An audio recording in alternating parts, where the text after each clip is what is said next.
ሰላም ጤና ይስጥልን ተመልካቾች እንደምን ቆያችሁ ከጌዲዮ ቴሌቪዥን የሰዓቱን ዜና ይዘንላችሁ ቀርበናል ዜናዎቹን እየመራው አብሬያችሁ መቆየው ብሌን ተገኒ ነኝ አብራችሁን ቆዩ በቅድሚያም ማርስተ ዜና የጌዲዮ ዞን የተፎካካሪ ፖለቲካ ፓርቲዎች የጋራ ምክር ቤት የ2018 የግማሽ ዓመት የሥራ አፈጻጸም ግምገማና ጠቅላላ ጉባኤ አካሄደ የጌዲዮ ዞንና ዲላ ከተማ አስተዳደር በጋራ የ2018 ዓመተ ምህረት ለረመዳን ወር የጾም ድጋፍ ለሚሹ የህብረተሰብ ክፍሎች ማዕድ አጋሩ የሲዳማ ብሔር ዘመን መለወጫ ፊቼ ጫምበላላ በዓል በሐዋሳ ከተማ በተለያዩ ስነ ስርዓቶች በድምቀት ተከበረ አሜሪካ መራሹን ጦርነት ከወታደራዊ ተቋማት ጥቃት የቴክኖሎጂ ኩባንያዎችን ወደ ማውደም መሸጋገሩን የተለያዩ የዜና አውታሮች እየዘገቡ ይገኛሉ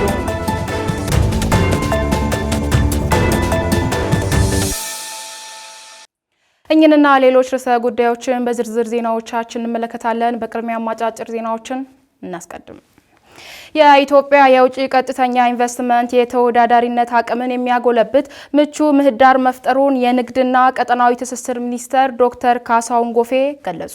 የኢትዮጵያ ዜና አገልግሎት ከኢትዮጵያ ኢንቨስትመንት ኮሚሽን ጋር በመተባበር ኢትዮጵያ አዲስቷ የኢንቨስትመንት መዳረሻ በሚል መርህ ሐሳብ የምክክር መድረክም እየተካሄደ ይገኛል።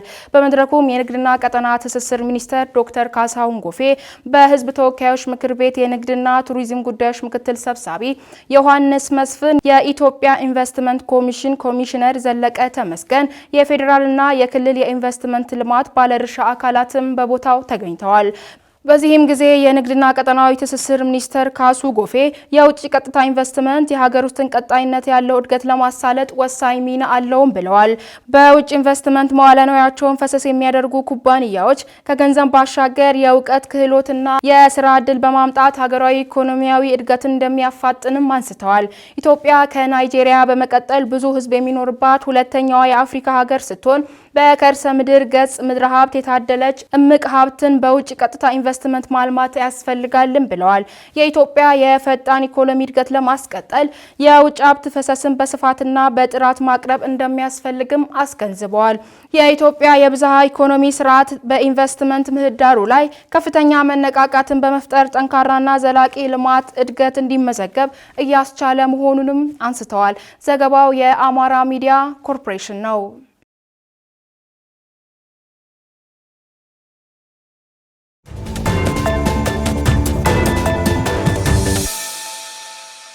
ዜና ሰባታችን ነው የምትከታተሉ ተመልካቾቻችን አሁን ደግሞ በትንታኔ ወደ አዘጋጀናቸው ዜናዎቻችን እናልፋለን አብራችሁን ቆዩ የጌዲዮ ዞን የተፎካካሪ ፖለቲካ ፓርቲዎች የጋራ ምክር ቤት የ2018 የግማሽ ዓመት የሥራ አፈጻጸም ግምገማና ጠቅላላ ጉባኤ አካሄደ የተፎካካሪ ፓርቲዎች የጋራ ምክር ቤት አባላት ሰባተኛውን ሀገራዊ ምርጫ በሰላም እንዲጠናቀቅ በኃላፊነት ስሜት እንደሚሰሩም ገልጸዋል ዝርዝሩን ይልማበበ አዘጋጅቶታል የጋራ ምክር ቤት መቋቋምና አደረጃጀቶችን ማጠናከር የህዝብ አብይ አጀንዳ የሆነውን የልማት ስራዎችን በጋራ በመምከርና በወንድማማችነት መንፈስ ፍላጎታቸውን ለመተግበር የሚችሉበትን አጋጣሚ እየፈጠረላቸው መሆኑን አስረድተው የሚካሄደውን ሀገራዊ ምርጫ ጨዋነትን በተላበሰ አኳኋን ለመፈጸምና የሀገርን ሰላምና አንድነት ለማጠናከር ቁርጠኝነታቸውን ለጌዲዮ ቴሌቪዥን ተናግረዋል። የጋራ ምክር ቤት በዞንም ይሁን በክልል ደረጃ እንደ ሀገርም የሚገኙትን በየአካባቢው ያሉ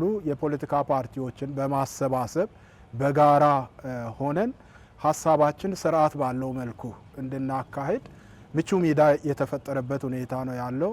የራሱ የሆነ ህገ ደንብ አለው። በዛ ህገ ደንብ ውስጥ ተገዝተን በነጻነት ከሳሽ የለ ተከሳሽ የለ ውስጥ ሐሳባችንን በነጻነት የምናራምድበት እኩል ተሳትፎ እየታየ ያለበት ሁኔታ ነው ያለው። ከዚህ አንፃር የጋራ ምክር ቤት መተዳደሪያ ደንቡም አደረጃጀቱ በዚህ ልክ መደራጀቱ እጅግ በጣም ፋይዳ ያለው ነው። ፓርቲዎች በጋራ ምክር ቤት ከፍተኛ ጠቀሜታ አለው። ምክንያቱም በጋራ ያለውን ችግር ለመፍታት ለመወያየትም በውይይት መፍትሄ እንደሚገኝ ልምድ ከዛም ቤት በመቅሰም ከመጥፎ ነገርና ከመጥፎ አባባል ከመጥፎ ትንኮሳ ራሳቸውን በማጽዳት ነፃና ፍትሃዊ የሆነውን የምርጫ ሂደት ተከትሎ ምርጫውን ማስፈጸም አግባብነት ስላለው ያንን ልምድ የሚያገኙት ከዛ ምክር ቤት ስለሆነ ትልቅ ጠቀሜታ አለው። ሰባተኛ ምርጫ ገብተናል። በውድድር ውስጥ አለን።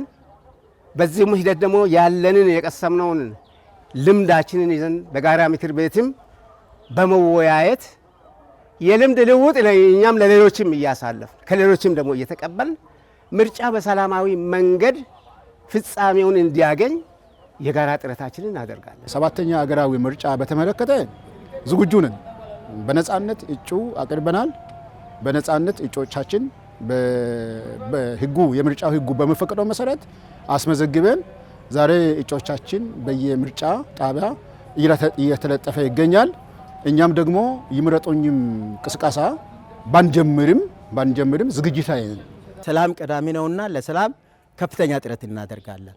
ካሁን በኋላ የሚቀጥለው ይሄ 7ኛ ምርጫ ለሁላችንም በሰላማዊ ሁኔታ ህዝቡም ተረጋግቶ ትክክለኛ የራሱን ድምጽ ሰጥቶ የሚፈልገውን መርጦ የሚቀጥል መንግስት እንዲመሰረት አሁንም በትግል ላይ እንገኛለን። ፌዴራል ጀምሮ በዚህ በጋራ ስራ ሆነ ምርጫዎችን እንድናካሄድ በተመቻቸልን እድል መሰረት ሁላችንም በጋራ ምክር ቤት ተገናኝተን የተሰሩትን ስራዎች አንድ ላይ ለመገምገም እናም ደግሞ ከፊታችን ላለው ደግሞ ምርጫም አንድ ላይ ደግሞ ተሰባስበን በጋራ ሀሳብ በማመንጨት እየተነጋገርን ፍትሃዊ የሆነ ሰላማዊ የሆነ የምርጫ አካሄድ እንድናካሄድ እንደኛም ፓርቲ በዚህ አይነት መልኩ ገዢ ፓርቲው አመቻችቶ ወደ ታች በማውረዱ እንደኛ ፓርቲም በጣም የሚያስመሰግንና ደስ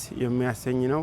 በመርሃ ግብሩ የደቡብ ኢትዮጵያ ክልል ፖለቲካ ፓርቲዎች የጋራ ምክር ቤት ፕሬዝዳንት አቶ ጎበዜ አበራ የተገኙት ሲሆን በዞኑም ሆነ በክልሉ የሚንቀሳቀሱ የፖለቲካ ፓርቲዎች የጋራ ምክር ቤት አቋቁመው ስራዎችን ማስኬድ ያለውን ጠቀሜታ በማብራራት ለ7ኛው ሀገራዊ ምርጫ ሰላማዊ፣ ዲሞክራሲያዊና ፍትሃዊ ሆኖ እንዲጠናቀቅ ሁሉም የፖለቲካ ፓርቲዎች ከአባሎቻቸው ጭምር በኃላፊነት ስሜት መንቀሳቀስ እንዳለባቸውም አስገንዝበዋል። የፖለቲካ ፓርቲዎች የጋራ ምክር ቤቶች ዓላማ በጋራ ጉዳዮች ላይ የጋራ በሆኑ ችግሮች ላይ በጋራ በመወያየት የጋራ መፍትሄ በማምጣት ለህዝባችን አውንታዊ ሚና ባላቸው እንቅስቃሴዎች ላይ ብርቱ ተሳትፎ ፖለቲካ ፓርቲዎች እንዲያደርጉ እንዲሁም ህዝቡ የነቃ ተሳትፎ እንዲኖረው ማድረግ ነው።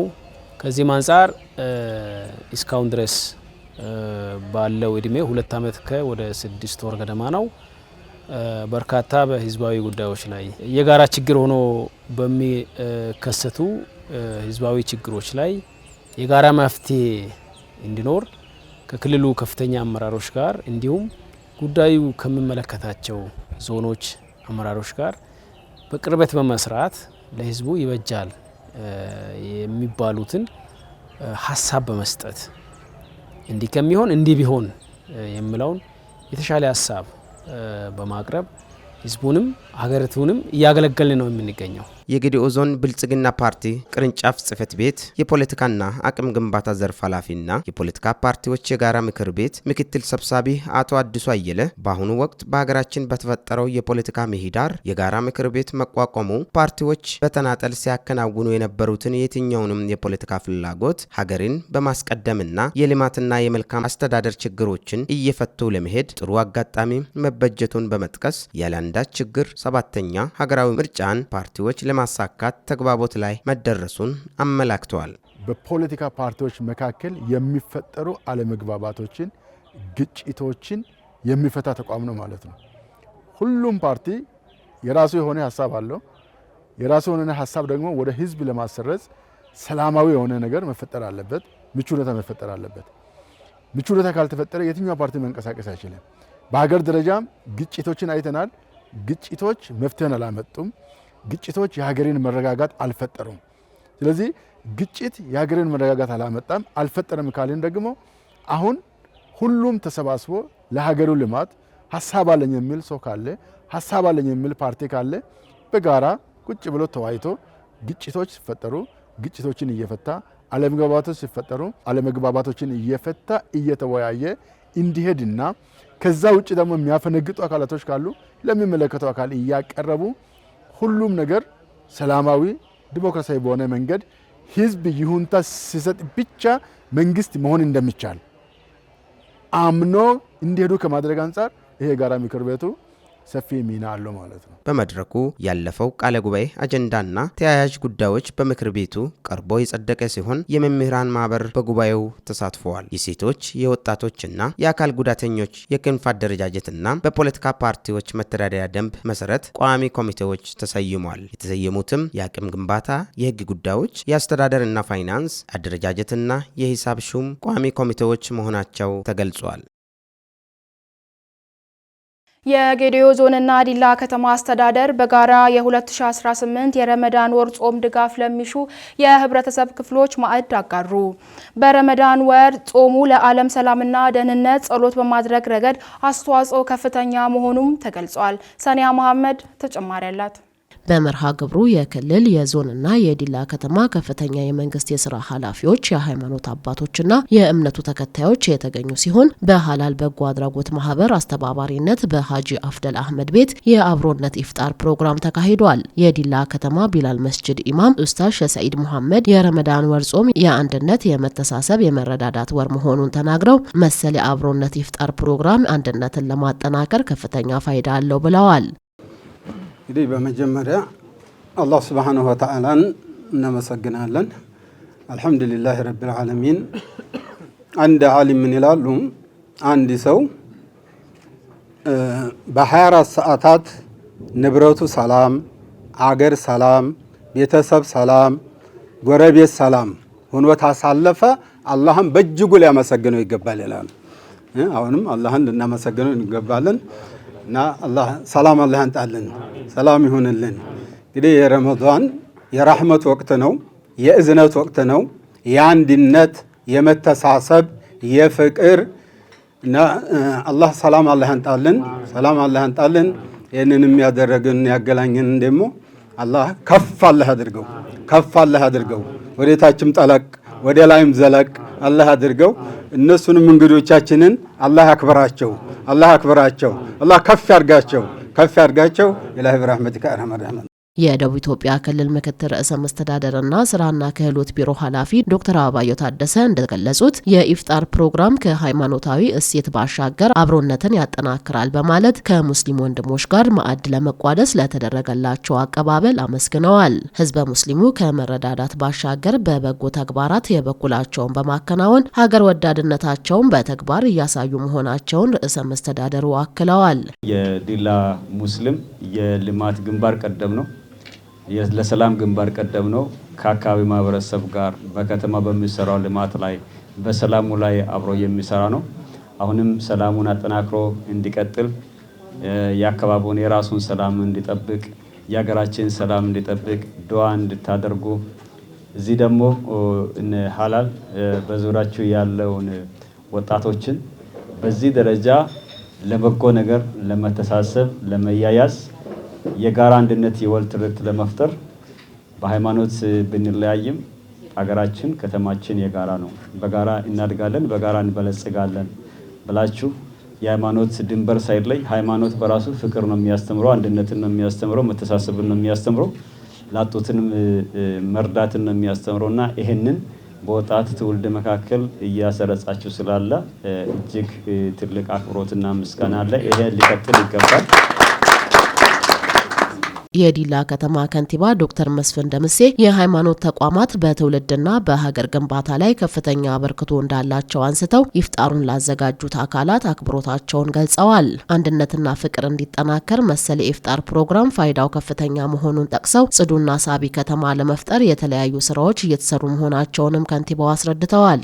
እንደምታወቀው መንግስት የመደመር መንግስት የሃይማኖት ተቋማት የሀገር ግንባታ ላይ ትልቅ አስተዋጽኦ የሚያበረክት ከዛም ባለፈ ትውልድ ግንባታ ላይም ትልቅ ኃይል ያለው ለልማትም ትልቅ ጉልበት ያለው ትልቅ መሳሪያ እንደሆነ ከዛም ባለፈ ሰላምን፣ አንድነትን፣ ፍቅርን ወገን ዘለል የሆነ ወይም ደግሞ ቤተሰብ ዘለል የሆነ ትስስርን ለመፍጠር ትልቅ ጉልበትና አቅም ያለው ስለሆነ የመደመር መንግስት የሚመለከተው የሃይማኖት ተቋማት ትልቅ አጋር እንደሆኑና ወሳኝ የሀገር ግንባታ መሳሪያ እንደሆነ ይገነዘባል። እኛም የመንግስት ኃላፊዎች ይህንኑ ተግባራዊ በማድረግ ሂደት ከሁሉም ሃይማኖት ተቋማቶች ጋር በጣም ተቀናጅተን ተናበን ስራዎችን እንሰራለን። ነገር ግን ዛሬ ደግሞ በተለየ መንገድ ይህንን አፍጥርን ፕሮግራም ከእናንተ ጋር ከወንድሞቻችን ጋር አብረን ለማስኬድ ስንፈልግ ኮሚቴዎች አስተባብሮ ይህንን ለማካሄድ የፈለግነው ከሳምንት በፊት ሌሎችም እንግዶች ባሉበት ቦታ ዲላ ከተማ ላይ ለማስኬድ ፈልገን ነበርና አጋጣሚ በተለያየ ፕሮግራም ምክንያት ሳይሳካ ይቀርና ዛሬ እንዲሳካ እጅግ በጣም በምንወደው በሃጂ አፍደል አህመድ ቤት ዛሬ እንዲካሄድ ምክንያት ሆኗል። አላህ በፈቀደበት ስለሆነ የሆነው እሳቸውም ሀጂም ያንን የተሰጠውን እድል እንደው ተጠቅሞ ቅድም እንዳሉት እንደ ኮሪደር የፈጠነውን ባጠረ ጊዜ ውስጥ ያሳኩት በእውነት ያሳኩት ይሄ ተግባር ትልቅ ስራ ነውና እኛም በራሴና በዲላ ከተማ አስተዳደር ስም እጅግ በጣም አመስገን ፈልጋለሁ ስላደረጋችሁልኝ መስገን። የጌዲኦ ዞን ዋና አስተዳዳሪ ዶክተር ዝናብ ወልዴ እንዳሉት የረመዳን ወር ጾም ከህዝበ ሙስሊሙ ባሻገር ለዓለም ሰላምና ደህንነት አስተዋጽኦ ከፍተኛ መሆኑን አንስተው የእምነቱ ተከታዮች ለሰላም ያላቸው ቦታ ትልቅ በመሆኑ ይህንንም ለማጠናከር ሊተጉ እንደሚገባ አሳስበዋል። ይህ የረመዳን ወር ለህዝበ ሙስሊሙ እጅግ በጣም ትልቅ ቦታ ያለው ነው። ለህዝበ ሙስሊሙ ብቻ ሳይሆን ለመላው በዓለምም እንዲሁም ደግሞ እንደ ሀገርም ህዝበ ሙስሊሙ ወደ አላህ ዱዓ የሚያደርግበት እጅግ በጣም ልዩ ስፍራ በእስልምና ውስጥ የሚሰጥ ወር ነው። ይህንን ተከትሎ እንግዲህ ለባለፉት በርካታ ቀናት ጾሙ ላይ አሳልፋቸዋል። ያንን ጊዜ ሁሉ ላይ አበርትታችሁ ዛሬም ጠንከር ባለ መንገድ በእንደዚህ አይነት ሁኔታ እንድታሳልፉ የረዳህ አላህ የተመሰገነ ይሁን። እንግዲህ ይሄ ከረመዳን ወር ከቅዱስ የረመዳን ወር ብዙ ነገር የምንማርበት ነው። ጥንካሬን፣ ፍቅርን፣ አንድነትን፣ ጽናትንም ጭምር ቅድም አባታችን ኡስታዝ እየተናገረ እንደነበረው በርካታ ነገሮችን የምናገኝበት በመሆኑ በዚህ ላይ እንድትበረቱ እንዲሁም ደግሞ ጾሙም ደግሞ በሰላም ተጠናቆ በጋራም ደግሞ የመጨረሻ ቀናችንንም ደግሞ በጋራ የምናከብር አላህ ያርገን። ሀጂ አፍደል አህመድ በበኩላቸው የኢፍጣሩን ፕሮግራም ለመታደም የመጡ አካላትን አመስግነዋል። ይሄ ትልቅ ፕሮግራም ድንገት ቢነገረኝም ግን አንደኛ የምፈልገው፣ ሁለተኛ አስተዳደሩንም መታወቅ ማግኘት፣ መግባባት፣ ቤት ድረስ ማምጣት ትልቅ ነገር ነው። ልማታዊ አስተሳሰብ ነው እና ይሄንን ፕሮግራም ደግሞ ስኬቱ በጣም ፈጣን መስዋዕትነት ልክ እንደ ኮሪደር ልማት መስዋዕትነት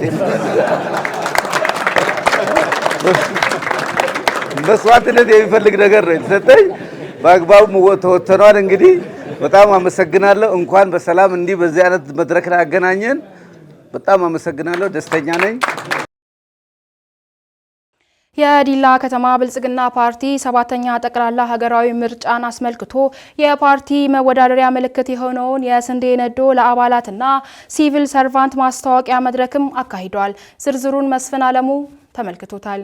የብልጽግና ፓርቲ የ2013 ዓ.ም ጠቅላላ ሀገራዊ ምርጫ ሲያሸንፍ ለመፈጸም ቃል የገባቸውን ነገሮች ፈጽሞ አሳይቷል ያሉት የዲላ ከተማ ብልጽግና ፓርቲ ቅርንጫፍ ጽህፈት ቤት ኃላፊ አቶ መንግስቱ ተክሌ የብልጽግና ፓርቲ አባላት ከአመራሩ ጎን በመቆም አመርቂ ውጤት ማስመዝገብ ችለዋል ሲሉ አብራርተዋል። ላለፉት አንድ ወር አካባቢ በበርካታ ማህበራዊ መሰረት ምልክቱን የማስተዋወቅ የፓርቲውን የቀጣይ አቅጣጫና ቀጣይ ሊሰሩ የታቀዱ እቅዶች ዙሪያ ሰፋ ያለ ውይይት ምልክቱንም የማስተዋወቅ ስራ እየሰራን መጥተናል። ዋና ዓላማው ፓርቲያችን ባለፉት 5 ዓመታት በተለይ ደግሞ ዲሞክራሲያዊ በሆነ መንገድ ከተመረጠ በኋላ በሀገራችንም ሆነ በከተማችን ያከናወኑ ተግባራቶችን በዝርዝር ለይቶ የማስጨበጥ አባሎቻችንና ደጋፊዎቻችን እንዲያውቁ ማድረግ፣ ቀጣይ 5 ዓመት ደግሞ ይሄ ብልጽግና ፓርቲን በመምረጥ ቀጣይ 5 ዓመት ላይ የታቀዱ እቅዶችን ለማሳካት የበኩላቸውን አስተዋጽኦ እንዲያበረክቱ ለማነሳሳትም ፕሮግራሙንም እንዲያውቁ የማድረግ ስራ ነው በዋናነት እየሰራን ያለነው። እንደሚታወቀው 2013 6ኛ ሀገራዊ ምርጫ ስናካሂድ እጅግ በጣም ዲሞክራሲያዊ ምርጫ ነው ያካሄድ ነው። የገባንባቸው ቃል የተገቡ ጉዳዮች ነበሩ። እንደ ሀገር ከተስፋ ወደሚጨበጥ ብርሃን እችን ሀገር እንቀይራለን ብለን ነበር ራዕይ አስቀምጠን የተነሳ ነው። እውነትም ወደሚጨበጥ ብርሃን ተሸጋግረናል። አሁን ደግሞ ቀጣይ 5 ዓመት ውስጥ ደግሞ ከአፍሪካ ግንባር ቀደም በሁሉም ዘርፍ በዲፕሎማሲ፣ በኢኮኖሚ እድገት፣ በማህበራዊ ዘርፍ ግንባር ቀደም የሆነች ሀገር ለመፍጠር ነው እየሰራን ያለነውና ይሄንን የፓርቲ አባሎቻችንና ደጋፊዎች እንዲያውቁና የድርሻቸውን እንዲወጡ ለማድረግ ነው በዋናነት እያስጨበጥን ያለ ነው ማለት ነው። ፓርቲያችን አባሎቻችንና ደጋፊዎቻችን በተለይ ደግሞ እዚህ የመጡት ምሁራኖችና መንግስት ሰራተኞች ከብልጽግና ፓርቲ ጎን ነው ባለፉት 5 ዓመታት በርካታ ስራዎችን እየሰሩ መጥተዋል። እስካሁን የመጡ ለውጦች አመራሩ ካደረገው ርብርብ ባሻገር የነሱ ሚና በጣም ከፍተኛ ነው። ቀጣይም 5 ዓመት ከዚህ የበለጠ ደግሞ በተጠናከረ ሁኔታ የሚናቸውን እንዲጫወቱና ከፍተኛ አስተዋጽኦ እንዲያበረክቱ ለማድረግ ታሳቢ አድርገን ነው ዛሬ ላይ ይህንን ፕሮግራም ለማስተዋወቅ እየሰራን ያለ ነው። አቶ መንግስቱ አክለውም ፓርቲው በዘንድሮ ዓመት 2 ግቦችን ለማሳካት በምርጫው እንደሚሳተፍም ተናግረዋል። እንግዲህ 2 ግቦችን ነው ያለው የዘንድሮ ምርጫ እንደ ገዢ ፓርቲ ብልጽግና ፓርቲ 2 ግቦችን አስቀምጦ ነው እየሰራ ያለው። የመጀመሪያ ምርጫ ፊታዊ ነፃና ዲሞክራሲያዊ ሆኖ እንዲጠናቀቅ ለማድረግ ነው። ይህ ማለት ምን ማለት ነው? ቢሸነፉ እንኳን ያለ ምንም ችግር ዲሞክራሲያዊ በሆነ መንገድ ያስረክባል ማለት ነው። እዚህ ላይ ምንም ጥርጥር የለንም። ስለዚህ የመጀመሪያው ግባችን ይሄ ነው። ሁለተኛ ግባችን ደግሞ እየመራ እንደመጣ ፓርቲ ብዙ ለውጦችን እንዳስመዘገበ ፓርቲ ደግሞ በአሸናፊነት ለማጠናቀቅ ይሰራል ማለት ነው። ዓለም አቀፍ ዲፕሎማሲያዊ ጉዳዮችን ጨምሮ በሀገር ደረጃ የሚሰሩ ሜጋ ልማታዊ ስራዎችን በከፍተኛ ቁርጠኝነት እያከናወነ የሚገኝ ፓርቲ ነው ያሉት ደግሞ መምህር ታዬ አለሙ ናቸው። 6ኛ ሀገራዊ ምርጫ ከተካሄደ ወዲህ ይሄ 7ኛ ምርጫ ያደሩ የቤት ስራዎች ነበሩ፣ የልማት ስራዎች። ስለዚህ ያው ሰብስቦ አጠቃሎ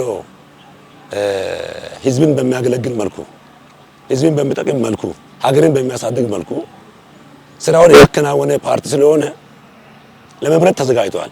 ብዙ አባላትን ጭምር አፍርተዋል። ፓርቲው ይሄ ነው ብሎ ተናግሮ በአጭር ጊዜ የሚያልቅ ትሩፋት ውስጥ ነው ያለ። ስለዚህ ህዳሴውን ብትል ህዳሴ ግድቡንም ብትል የቀይ ባህርንም ብትል እኛ ሁሉ ነገር ሲንጠብቅ የነበረውን ነገር ወደ እጃችን እያስገባን ስለሆነ ዲፕሎማሲው ግንኙነትን ብትል የተሳካ ነገር ስላለ ማሸነፉ ጥርጥርም የለውም የሚል እምነት አለ። የሲዳማ ብሔር ዘመን መለወጫ ፊቼ ጨንበላላ በዓል በሐዋሳ ከተማ በተለያዩ ስነ ስርዓቶች በድምቀት ተከበረ።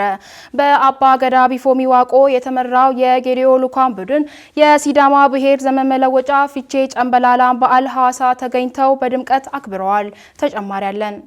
በአባ ገዳ ቢፎሚ ዋቆ የተመራው የጌዲዮ ልኡካን ቡድን የሲዳማ ሕዝብ የዘመን መለወጫ የሆነውን የፊቼ ጨንበላላ በዓልን ሐዋሳ ከተማ ተገኝተው ከወንድም ሲዳማ ሕዝብ ጋር በአንድነት በድምቀት አክብረዋል። ፊቼ ጨንበላላ የተጣላ የሚታረቅበት፣ ቂም የያዘው ቂሙን የሚረሳበት፣ በሰዎች መካከል ይቅርታና መቻቻል አብሮነት የሚጎለብትበት እንዲሁም ፍቅርና መተሳሰብ የሚሰፍንበት አንድነትን የሚያጠነክር በዓል እንደሆነ የበዓሉ ተሳታፊዎችም ገልጸዋል። ፊቼ ጨንበላላ የሲዳማ ብሔር ብቻ ሳይሆን ሁላችንም ተሰብስበን በአንድነት የምናከብረው በዓል ነው። ፊቼ ጨንበላላ የተጣላው የሚታረቅበት፣ ድሃ ሀብታም ነው ሳይል በአንድነት የምናከብረው ፊቼ ጨንበላላ ነው። አንድነትን ያው ፊቼ ጨንበላላ በጣም ደስ ብሎናል። የሲዳማ ብቻ ሳይሆን መላው ኢትዮጵያ ሁሉም በአንድነት የሚያከብረው ፊቼ ጨንበላላ ነው። በዓላችን በጣም ደስ የሚል ነው። ደግሞ የሁላችንም በዓል ነው። ብሔር አይለየውም፣ ብሔረሰብ አይለየውም። በጣም ደስ የሚል በዓል ነው። ደግሞ ሁላችንን ተሰብስበን በሰላም ማሳለፍን በጣም ደስ ብሎናል።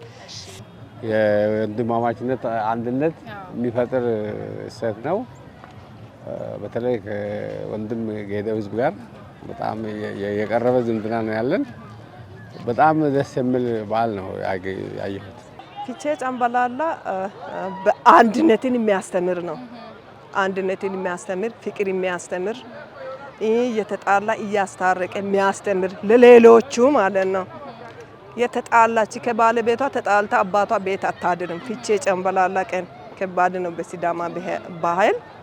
የተጣላ ጎረቤት እያለ አይቆረስም ሻፌታ፣ በአንድ ላይ ነው። ጎረቤት እርስ በራስ አይበላም። ተሰባስቦ ተጠራርቶ በአንድነት የሚበላ ፊቼ ጨንበላላ በዓል ነው። የሚያስተምር የተጣላ አስታርቆ ተጣልታ አባቷ ቤት የሄደችው ወደ ቤቷ ተመልሳ እንደዚህ የሚያስተምር ነው። በአንድነት የሚከበረው በዓል ነው። በዓሉ በጣም ደስ ይላል። በዓሉ ሁሉንም ይገልጻል። የሁሉንም አይነት ብሔረሰቦች የሚመርጥ አይደለም። ሁላችንም እዚህ ተገኝተናል። ስለ በዓሉ በጣም ደስ ይለናል። ማለት በየአመቱ የሚመጣው በዓል ነው። በየአመቱ ሰው ሁሉም ጓጉቶ የሚመጣ በዓል ነው። በጣም ደስ ብሎናል። የፍቼ ጨንበላላ በዓል በብሔሩ ዘንድ እጅግ ተወዳጅና ተናፋቂ ሲሆን በተለይም ደግሞ ከአጎራባች ህዝቦችና ከመላው የኢትዮጵያ ህዝብ ጋር በፍቅር የሚከበር ሲሆን የበዓሉ ታዳሚዎችም የእንኳን አደረሳችሁ መልእክታቸውንም አስተላልፈዋል። ሐዋሌ ሚቴልሽ ኖንከ ሐዋሌ ልሽዮን ሐዋሌ ልሽዮንከ ሐዋሌ ለዶን ልሽዮንከ ሐዋሌ ፍቼ ጨንበላላ ተአያኒራ ከሩን ልሽ ነየማ ኩኒ ድሪ ኩንቲኒ በዓለ ከሩኒታ ሰላሜታ የጌዴኦ ዞን ልኡካን ቡድንን በበዓሉ በመገኘት ለሲዳማ ህዝብ ያለውን ፍቅርና አክብሮት በመግለጽ ለወንድም ሲዳማ ህዝብ የፍቅር ስጦታም አበርክቷል። ዘላቂ የደን ልማት ጥበቃ ስራ ለአየር ንብረት አይተኬ ሚና እንዳለው ተገለጸ። የጌዴኦ ዞን አካባቢ ጥበቃና የአየር ንብረት ለውጥ ጽሕፈት ቤት መንግስት ለዘላቂ የደን ልማት ጥበቃ አጠቃቀም ያወጣቸውን መመሪያዎች በተግባር ለማዋል ከባለድርሻ አካላት ጋር የምክክር መድረክም አካሂዷል። መስፍን አለሙ ዝርዝር አለው። ውይይቱ ለባለሙያዎች የግንዛቤ ማስጨበጫ ሲሆን የደን ውጤቶችን ከማምረት ከማከማቸትና ከቦታ ቦታ ከማጓጓዝ በፊት ከተቋሙ የማሳወቂያ ፍቃድ ማግኘት እንዳለበት ተመላክተዋል። የደን ዘርፉ በአየር ንብረት ለውጥ ላይ ያለውን አሉታዊ ተጽዕኖ ለማቋቋም ትልቅ ሚና እንዳለውም ነው የተገለጸው። በተጨማሪም በአገሪቱ እየተከሰተ ያለውን በደን መመናመን ምክንያት የሚፈጠሩ አካባቢያዊ፣ ማህበራዊና ኢኮኖሚያዊ ችግሮችን ለመቀነስ ዘላቂ የደን ልማትና ጥበቃ አስፈላጊ መሆኑም ተጠቁመዋል። የደን ልማትና ጥበቃ የአፈር መሸርሸርን፣ የበረሃማነት መስፋፋትና የብዝሃ ህይወት መመናመንን ለመግታት ከፍተኛ አስተዋጽኦ አለውም ተብሏል። የህብረተሰቡን የደን ውጤት ፍላጎትና አቅርቦት ልዩነት ለመቀነስና የግብርና ምርት እድገትን ለመደገፍ የደን ዘርፉ ጠቃሚ መሆኑም ነው የተመላከተው። የጌዴኦ ዞን አካባቢ ጥበቃና የአየር ንብረት ለውጥ ጽሕፈት ቤት ኃላፊ አቶ ስጦታ ገመደ መንግስት ያወጣቸውን የደን ፖሊሲዎችና ስትራቴጂዎችን ለማስፈጸም የህብረተሰቡ ተሳትፎ አስፈላጊ መሆኑን አንስተዋል። አዋጁ ማንኛውም ሰው በመጥፋት ላይ የሚገኙ በተፈጥሮ የበቀሉ ሀገር በቀል ዛፎችን ከመንግስት ደን ውስጥ እንዲሁም በተፈጥሮ በቅለው የሚገኙና በማህበረሰቡ ይዞታነት ስር ካሉ ደኖች መቁረጥ እንደማይችል የሚከለክል በመሆኑ ባለይዞታው በባለቤትነት ራሱ ተክሎ ያለማቸውን በመጥፋት ላይ የሚገኙ የዛፍ ዝርያዎችን የሚመለከተው አካል አረጋግጠው በሚሰጠው ፍቃድ መሰረት ሊጠቀም ይችላል በማለት ኃላፊው አክለዋል። ደንን በምርት ሰጭነት በጥብቅና በፍጹም ጥብቅ ደህንነት መለየት ማስተዳደርም አስፈላጊ መሆኑንም ጠቁመዋል። በደን ዘርፉ የምርምር፣ የትምህርት፣ የኢንቨስትመንት፣ የግብይትና የመረጃ ስርዓትን ማጠናከር አስፈላጊ መሆኑ የተጠቀሰ ሲሆን ማንኛውም ግለሰብ ጉዳዩ ከሚመለከታቸው ህጋዊ አካላት ፍቃድ ሳያገኝ ዛፍ መቁረጥ፣ የቤት እንስሳትን ለግጦሽ ማሰማራት፣ አደን ማካሄድ፣ የእንጨት መሰንጠቂያ መጋዞች ወይም ሌሎች ለደን ጭፍጨፋ የሚያገለግሉ መሳሪያዎችን ይዞ መገኘት እንዲሁም ከሰል ማክሰል በወንጀል እንደሚያስጠይቅ በመድረኩ ተገልጿል። መረጃው የተገኘው ከመስሪያ ቤቱ ጽሕፈት ቤት ነው። ዜና ሰባታችን እንደቀጠለ ነው። አሁን ደግሞ ከውጭ ወዳገኘናቸው መረጃዎቻችን እናልፋለን። አብራችን ቆዩ። አሜሪካ መራሹ ጦርነት ከወታደራዊ ተቋማት ጥቃት የቴክኖሎጂ ኩባንያዎችን ወደ ማውደም መሸጋገሩን የተለያዩ የዜና አውታሮች እየዘገቡት ይገኛል። የኢራን የባህር ኃይሎች መርከቦች መመታታቸውና የአሜሪካ የባህር ኃይል መሰማራታቸው በቀይ ባህርና በሆርሙዝ ወሽመጥ ያለው ዓለም አቀፍ የንግድ እንቅስቃሴ ይበልጥ አደጋ ላይ ይጥለዋል ተብሎም ተሰክቷል። ለዓለም አቀፍ ትንታኔ ተመላሽ ግሉማ የኢራን አብዮታዊ ዘብ የሰጠውን ይፋዊ መግለጫውን በመጥቀስ ሮበርት ካውስኪ በመካከለኛው ምስራቅ ለጎግል፣ አማዞን፣ ማይክሮሶፍት፣ ኒቪዲያ፣ ኦራክል፣ አይቢኤም እና ፓላንቲር የምትሰሩ ሁሉ ኢራን በጀርባችሁ ላይ የሞት ምልክት አኑራለች በማለት ከባድ ማስጠንቀቂያ ለሰራተኞች መስጠቱ ይታወቃል። ይህ የኢራን አብዮታዊ ዘብ ይፋዊ መግለጫ የጦር አዛዦቻቸው በታሳኒም የዜና ወኪል በኩል ያስተላለፉት የቀጥታ ማስጠንቀቂያ ነው። እስራኤል በቴህራን የሚገኝ አንድ የባንክ ቅርንጫፍ ላይ ባደረሰችው ጥቃት የተናደደችው ኢራንም ይህንን ተግባር ህገወጥና ከጦርነት ደንብ ውጪ የሆነ ድርጊት ነው ስትል አጣጥለዋለች። የኢራን አብዮታዊ ዘብ እንዲህ አለም። ጠላት በክልሉ የሚገኙ የአሜሪካና የእስራኤል የኢኮኖሚ ማዕከላትንና ባንኮችን እንድንመታ እጃችንን ፈቶልናል በማለት ያወጡትን መግለጫ ታሳኒም የተባለው የዜና ወኪል በቴሌግራም ገጹ ላይ በ3 ገጾች የተዘረዘሩ 30 ያህል ኢላማዎችንም አስታውቋል። ስማቸው፣ አድራሻቸውና ተግባራቸው በዝርዝር መለጠፉን ተከትሎ የተለያዩ ዓለም አቀፍ ሚዲያዎች ለዜናው ትኩረታቸውን ሰጥተዋል። ኢራን ባወጣችው መግለጫ መሰል ዛቻ ከመኖር ወደ አለመኖር አመጣቸዋለሁ ካለቻቸው ተቋማት መካከል የጎግል የዱባይ ቢሮ እና የኳታር የመረጃ ማዕከል፣ የአማዞን የቴል አቪቭ እና የሃይፋ ቢሮዎች እንዲሁም የኤደብሊውኤስ የመረጃ ቋቶች፣ የማይክሮሶፍት፣ ኒቪዲያ፣ ኦራክል እና አይቢኤም በእስራኤል እና በባህረ ሰላጤ ሀገራት ያሉትን ቢሮዎቻቸውን በሙሉ እመታለሁ እያለች ነው። ኢራን እነዚህን ተቋማት የጠላት ቴክኖሎጂ መሰረተ ልማቶች ስትል የፈረጀቻቸው ሲሆን የቀጠናው ጦርነት ወደ መሰረተ ልማት የልማት ጦርነት ሲሸጋገር የኢራን ህጋዊ ኢላማዎችም አድማሳቸውን እያሰፉ ይገኛሉ። ሚሳኤል የጦር ሰፈርን ሲመታ ወታደሩ ይጠብቀዋል፣ የጦርነት ግንባሩ ነውና። ነገር ግን በዱባይ የጎግል ቢሮ ተቀምጠ ኮድ የምትጽፍ መሐንዲስ ከሆንክ ለጦርነት አልተመዘገብክም። የዚህ ዛቻ ዋና ክፋትም እዚህ ላይ ነው። ሽብርተኝነት ወታደሮችን በመግደል ብቻ አያሸንፍም። ተራ ሰው የትም ቦታ ሰላም እንደሌለው እንዲሰማው በማድረግ ነው መገለጫው። ኩባንያዎች ሰራተኞቻቸውን ሲያስወጡ፣ ባለሙያዎች ወደ ስራ አካባቢ መሄድ ሲፈሩና በቢሊዮን የሚቆጠር የቴክኖሎጂ ኢንቨስትመንት መውጫ ሲፈልግ ያኔ ሽብርተኝነት ትክክለኛ ቦታውን አገኘ ይባላል ብለዋል። ኢራን ይህንን የስነ ልቦና ጥቃት ታውቃለች። የገንዘብ ኪሳራውም ቀድሞውኑ ጀምሯል። በተባበሩት አረብ ኤሚሬት እና በባህሬን የሚገኘው የኤደብሊውኤስ የመረጃ ማዕከላት ቀደም ብሎ በመመታታቸው የባንክ የክፍያና የድርጅት አገልግሎት ተስተጓጉሏል። ለማንኛውም የፋይናንስ ኃላፊ እጅግ አስፈሪው ዜና መደበኛ የመድን ዋስትናዎች በጦርነት የሚመጣ ኪሳራን አለመክፈላቸው ነው። እያንዳንዱ ሳንቲም ኪሳራ ከድርጅቱ ካዝና ነው የሚሸፈነው። ማይክሮሶፍት እስከ 2029 ድረስ በኤሚሬት 15 ቢሊዮን ኢንቨስትመንት ለማድረግ ቃል ገብቶ ከዝግጅት ምዕራፍ ወደ ተግባራዊነቱ እየተንቀሳቀሰ እንደነበረም ይታወቃል። ኦራክል፣ ኒቪዲያ እና ቲሴኮ በኤሚሬት ለሚገነባው ግዙፍ የሰው ሰራሽ አስተውሎት ወይም ኤአይ አካል ናቸው። ሳውዲ አረቢያ ለዘመናዊ ቴክኖሎጂ ቢሊዮኖችን እያፈሰሰች እንደሆነ የሚታወቅ ሀቅ ነው። የሚቀጥለው 10 ዓመት የሰው ሰራሽ አስተውሎት የሚገነባው እዚህ ቀጠና ላይ እንደሆነ የሚታወቅ ቢሆንም ኢራን ግን አሁን የጦር ቀጠና ብላ ፈርጀዋለች። ሲቪሎችም ከባንኮች 1 ኪሎ ሜትር ርቀው እንዲቆሙ አስጠንቅቃለች። ይህ ማስጠንቀቂያ የባንክ ቢሮዎችን ባዶ ለማድረግ የታለመ ነውም ተብሏል። ነገ ወደ ስራ መሄድ አለብኝ ወይ የሚለው ጥርጣሬ ራሱ ትልቅ የስነ ልቦና መዋጊያ የጦር መሳሪያ ነውም እየተባለ ነው። የጦር ሜዳው እየሰፋ ነው። ይህ ጦርነት በታላላቅ ሚሳኤሎችና በጀቶች የተጀመረ ሲሆን አሁን ግን የዓለምን ኢኮኖሚ ወደሚያንቀሳቅሰው ወደ ክላውድ መሰረተ ልማት እየተሸጋገረ ነው። የኢራን አብዮታዊ ዘብ ጦር መሪዎችን እና አዲሱን ጠቅላይ መሪ ሙጂታባ አሊ ሁሜኒን ለጠቆመ የ10 ሚሊዮን ዶላር ሽልማት ማቅረቧ አሜሪካ የአገዛዝ ለውጥ ባይሆን እንኳን የአመራር መዋቅሩን የመበተን ስትራቴጂ እየተከተለች መሆኑን ያሳያልም ተብሏል።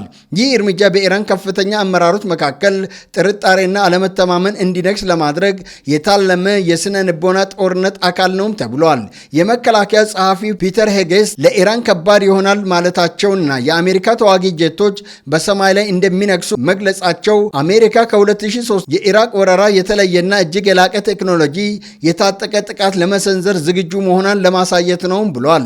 አሜሪካ 5000 ኢላማዎችን መምታቷንና የኢራንን የሚሳኤልና የድሮን አቅም በከፍተኛ መጠን መቀነሷ መግለጿ ኢራን የመመከት እንጂ የማጥቃት አቅሟ እየተዳከመ መሆኑን ለማሳየት የታለመ ነውም እየተባለ ነው። የ31ኛው የባህር ኃይል ፈጣን ደራሽ ግብረ ኃይል 2200 ወታደሮችን እና እንደ ዩኤስኤስ ትሪፖሊ ያሉ ግዙፍ የጦር መርከቦችን ወደ ቀጠናው መላካቸው አሜሪካ ለረጅም ጊዜ ጦርነት ወይም ለከባድ የምድር ወረራ ጭምር እየተዘጋጀች መሆኑን ያሳያልም ተብሏል። ኢራን በአሊ ራጃኒ በኩል የሰጠችው አንፈራም የሚል ምላሽ የአገሪቱን ብሔራዊ ኩራት ለመጠበቅ የታለመ ቢሆንም በተግባር ግን አብዮታዊ ዘቡ የወሰደው እርምጃ ግጭቱን ወደ ሌላ ምዕራፍ አሸጋግሮታል። በኳታር የሚገኘውና 5000 ኪሎ ሜትር የመቃኘት አቅም ያለው የአሜሪካ F-132 ራዳር መመታቱ ኢራን የአሜሪካን አይን የማውረድ አቅም እንዳላት ያሳያልም ተብሏል። ይህ ራዳር የባላስቲክ ሚሳኤሎችን ለመከታተል ወሳኝ በመሆኑ መውደሙ የአሜሪካንን የመከላከል ጋሻ ሊያዳክም ይችላልም እያሉ ነው። የኢራን የባህር ኃይል መርከቦች መመታታቸውና የአሜሪካ የባህር ኃይል ማሰማራት በቀይ ባህርና በሆርሙዝ ሰርጥ ያለውን ዓለም አቀፍ የንግድ እንቅስቃሴ ይበልጥ አደጋ ላይ ይጥለዋልም ተብሏል። አሜሪካ በኢራን ውስጥ ቀጥተኛ ጥቃት የምትሰነዝር ከሆነ ኢራን በመላው መካከለኛ ምስራቅ የሚገኙ ተላላኪዎቿን ሁቲዎችን፣ ሂዝቦላና በኢራቅ ያሉ ታጣቂዎችን በመጠቀም በአሜሪካ የጦር ሰፈሮች ላይ መጠነ ሰፊ ጥቃት ልትከፍት ትችላለች። ይህ ፍጥጫ በቀጥታ ወደ ሰፊ ቀጠናዊ ጦርነት የማምራት እድሉ ሰፊ ነው በማለት ብሉምበርግና ዢንዋ የተሰኙ የዜና አውታሮች ተንትነዋል።